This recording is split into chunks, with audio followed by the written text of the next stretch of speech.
Jadi kalau kadar gula itu kalau dicek ada kadar gula darah sewaktu. Itu sewaktu-waktu dicek kayak gini tuh loh. Terus ada kadar gula darah puasa, perut kosong 10 jam. Terus yang paling valid yang itu. Terus ada kadar gula darah 2 jam habis makan. Nilainya tuh selalu berbeda. Jadi kadar gula darah itu normalnya antara 70 sampai 140. Lah, misalnya segini 70 sampai 140. Kadar gula tuh naik turun. Kalau habis makan ya mendekati 140. Kalau normal loh ya. Kalau habis makan apa lama setelah makan perut kosong ya mendekati 70. Naik turun gini terus. Kalau siklusnya orang normal harusnya segini kan. 70 sampai 140. Tapi kalau udah di sini berarti ya memang karena diabetes tipe 2 yang didapat ketika udah usia. Bisa karena gangguan metabolik, bisa karena gangguan degeneratif. Karena memang udah ada penuaan usia.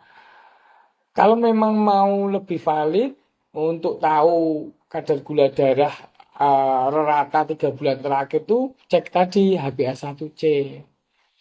Ya, jadi apa sih gula darah itu? Gula darah itu yang kita dapatkan dari makanan. Makanan itu kan yang mengandung apa karbohidrat itu kan mengandung entah itu glukosa, sukrosa, fruktosa itu akan diserap menjadi gula darah. Gula darah itu untuk energi tubuh kita sebenarnya.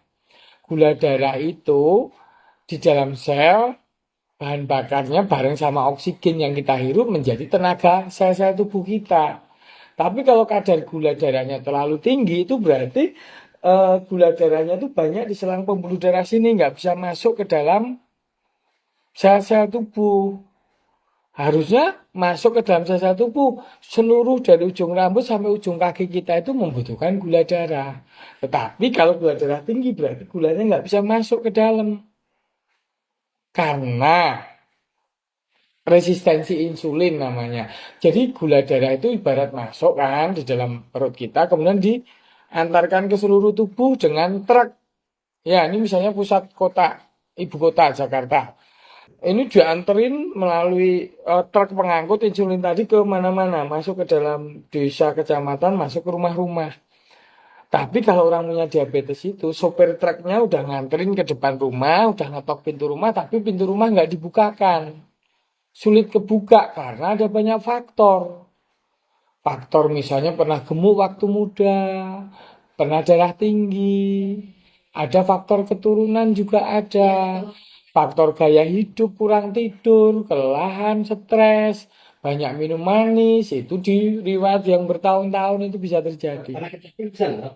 Capek kan dia sering berhenti ke siapa? Ya kalau orang capek, tukang bangunan lebih capek. Tapi kurang tidur itu yang juga. Ya enggak, kalau ini sih terjadi karena udah akumulasi dari dahulu. Jadi kita itu seperti gelas. Gelas-gelas kita udah nyampe di sini bukan hanya karena yang kemarin doang. Ini udah gaya hidup kita semenjak muda. Terkumpullah sampai sekarang. Jadi bukan akibat kemarin minum apa, pemicu kemarin itu tidak. Tapi karena ini akumulasi kesehatan kita sejak dari muda dulu sampai mendekati tua ini. Iya, jadi sekarang terima dulu kenyataan. Berarti yang harus kita lakukan apa? Ngurangin masukan gula.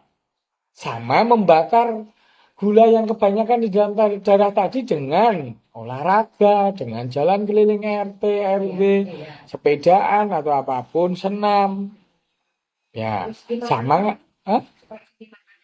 Ya tadi atur kurangin makanan yang mengandung karbohidrat tinggi.